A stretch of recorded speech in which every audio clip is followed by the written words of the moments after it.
Trigonometric compound angles, part 1.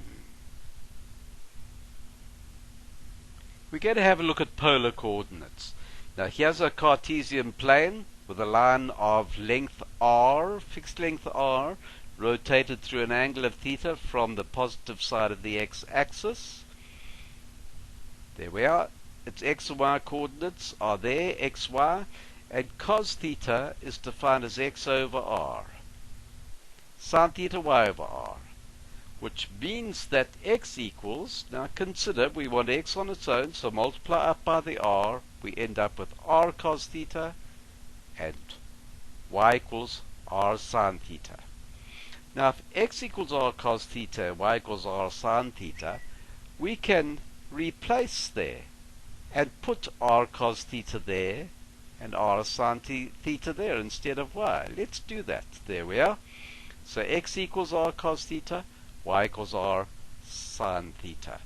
That's quite easy to remember, because if you think about it, if we want x, then we need r times. It would have to be x over r for the r's to cancel.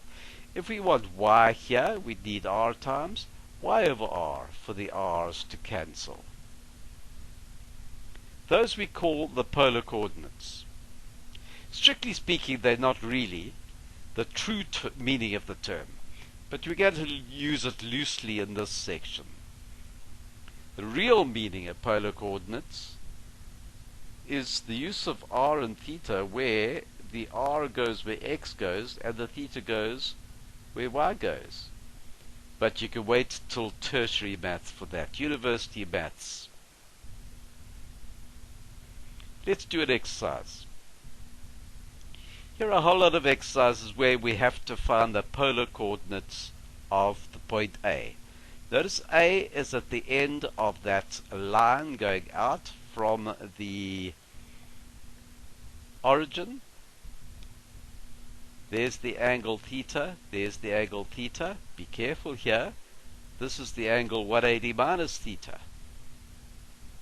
This there is the angle B, and we no longer have R, we have C. This here is the angle C, and we have the line B. Don't worry about the fact that C is obtuse. That's built into itself. Now here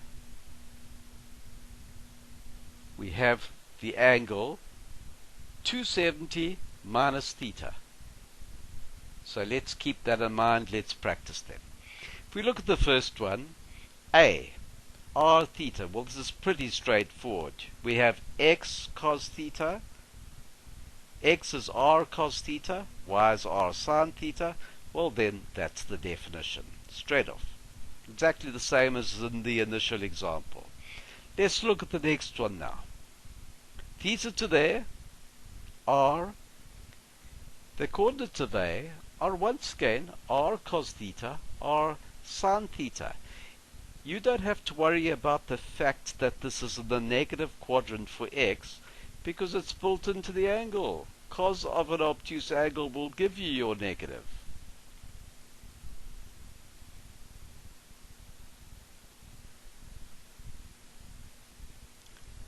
Now here's the one where we have to be careful, because the angle is measured from there.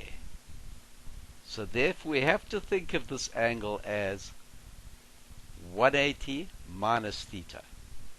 So therefore, instead of r cos theta, r sin theta, I'm going to have r cos 180 minus theta and r sin 180 minus theta. There we are. Now we can simplify this. Quadrant 2, cos negative. Quadrant 2, sin positive. So there are our new coordinates. Now notice here, we've gone through angle B. There's angle B. That's C, not R. So therefore the coordinates of A are going to be the R value, which is C, times cos of the angle theta, but in this case it's B, so therefore C cos B, C sin B. There we are. If we look at the next one, there's angle C. You don't have to worry once again that it's obtuse because it's built in there. The angle, the line drawn from the origin is little b. So therefore the coordinates of A will be b cos c, b for the r, cos c the angle, b the r sin c. They're the polar coordinates. Finally, this one here, that angle we said was 270 minus theta.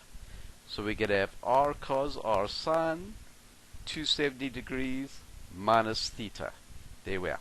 Now we need to adjust that. Quadrant 3 cos negative, and because it's 270 it must go to the co-ratio.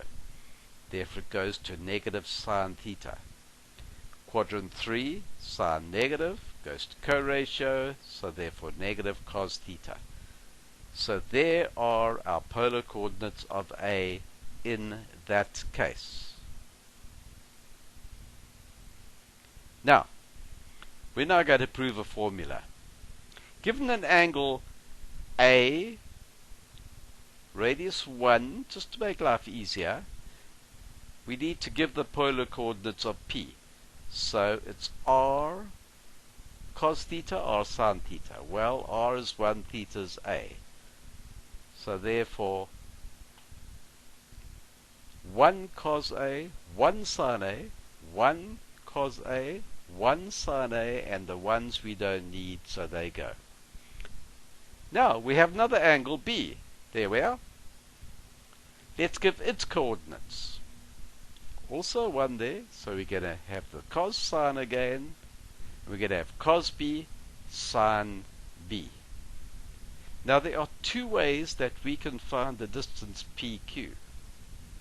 And we're going to do that. The first is by distance formula. x1 minus x2 all squared, y1 minus y2 all squared. But instead of putting under a square root, we'll find PQ squared. So there we are. PQ squared equals, notice there's the formula, x1 minus x2 all squared, y1 minus y2 all squared. Because we're finding PQ squared, we don't need the square root sign, therefore we have that. Now we're going to multiply out. That is a binomial. Square the first term, multiply the two together, and double, minus 2 cos A, cos B, square the last term, plus cos squared B. This one, square the first term, sin squared A, multiply the two together and double, minus 2 sin A sin B, square the last, plus sin squared B. There we are. Now notice I've very sneakily color-coded. I have cos squared A plus sin squared A. That rings a bell. What is that? Cos squared B, sin squared B. That's your Pythagorean identity. Cos squared plus sin squared at the same angle is 1. So therefore, for the red cos squared plus sin squared, we have a red 1. For the blue cos squared plus sin squared, we have a blue 1. And I'm going to simplify that, or write that in the form 2. There's 1 plus 1 is 2. And I've taken out the minus 2 there. Notice that's gone to a plus because of the bracket.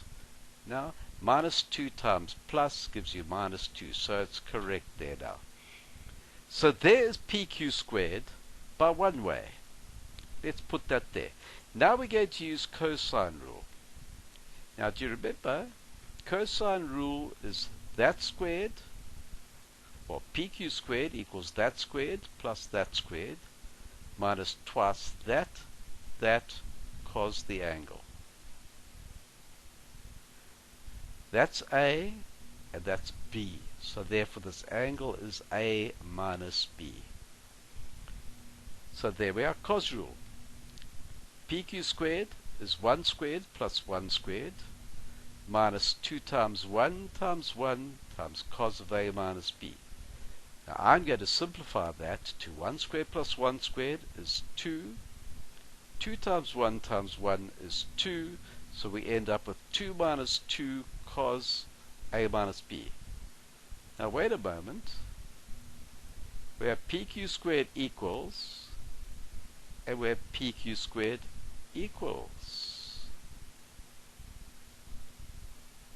That means those two are equal to one another. Now we could subtract 2 from both sides, divide both sides by -2 thereafter, and we end up with that. And there is the first compound angle formula that you need to know for trigonometry.